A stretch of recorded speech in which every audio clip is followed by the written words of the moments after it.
பணம் தேவைன்னா இப்போ மாட்டுக்காரங்கிட்ட ஆட்டை அறுத்து ஆட்டு தலையிலே கட்டுற மாதிரி மாட்டுக்காரங்கிட்டே 2000 ரூபாய் வாங்கி அதுலேயே 500 ரூபாய் ப்ரைஸை போட்டு 1500 ரூபா சேவிங்ஸ் பண்ணால் தான் டோக்கனு நம்ம காசு கொடுத்து வாங்கணும். மாடையும் ஆட்டோவில் ஏற்றிட்டு போகணும். கூட வர 10 பசங்களுக்கு சாப்பாடு கொடுக்கணும். பல பிரச்சனைகளை சந்தித்து ஒரு வாடிக்கு 15000 செலவு பண்ணி ஒரு 500 ரூபாய் குண்டாயம் வாங்கிட்டு வருவோம். நம்ம குண்டானுக்காக போகிறதில்ல. இருந்தாலும் ஜல்லிக்கட்டு நேசிக்கிறோம், பாசமாக இருக்கிறதுனால போயிட்டுருக்கோம். முன்னாடியே சொந்தக்காரங்க பழக்க வழக்கம் கம்யூனிகேஷன் இருக்கிறவங்க அந்த விழாக்குள்ள முன்னாடியே ஃபோன் பண்ணி 200 டோக்கனுக்குள்ளே இல்லை ஒன்றிய செயலாளர் அந்த மாதிரி கட்சி பிரமுகர்கிட்ட ஃபோன் பண்ணி 200க்குள்ளே 100க்குள்ளே வாங்கிடுவாங்க.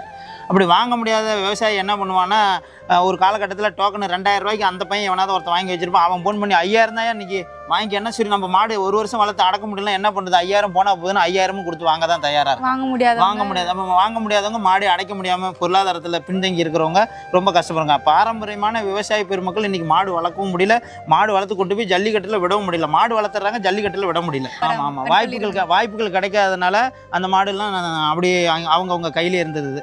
நல்ல மாடுகளோட திறமையை வாடிவாசலுக்கு கொண்டு போய் சேர்க்க முடியாமல் கஷ்டப்படுறாங்க. இன்னும் முடியல. விவசாயிகளோட மாட்டோட திறமையை நம்ம பார்க்க முடியாமல் போயிடுது. என்னென்னா விழாக்குழு பேரிகார்டு 2.5 லட்சம் வேணும்னு கேட்குறாங்க. வர அரசு அதிகாரிகளை சாப்பாடுக்கு ஒரு 60,000 தேவைன்னு சொல்கிறாங்க. மைக் செட்டுக்கு ஒரு 20,000 தேவைன்னு சொல்கிறாங்க. பிரைஸ் வாங்குறதுக்கு ஒரு 5 லட்சம் தேவைன்னு சொல்கிறாங்க. டெபாசிட் போனால் 2 லட்சம் தேவைன்னு சொல்கிறாங்க. ஒரு சின்ன கிராமத்தில் முன்னெல்லாம் நினச்சா ஒரு ஊரில் ஒரு திருவிழாவில் ஜல்லிக்கட்டு நடத்துவாங்க. இப்போ அப்படி நடத்துறதுக்கான வாய்ப்பே இல்லை.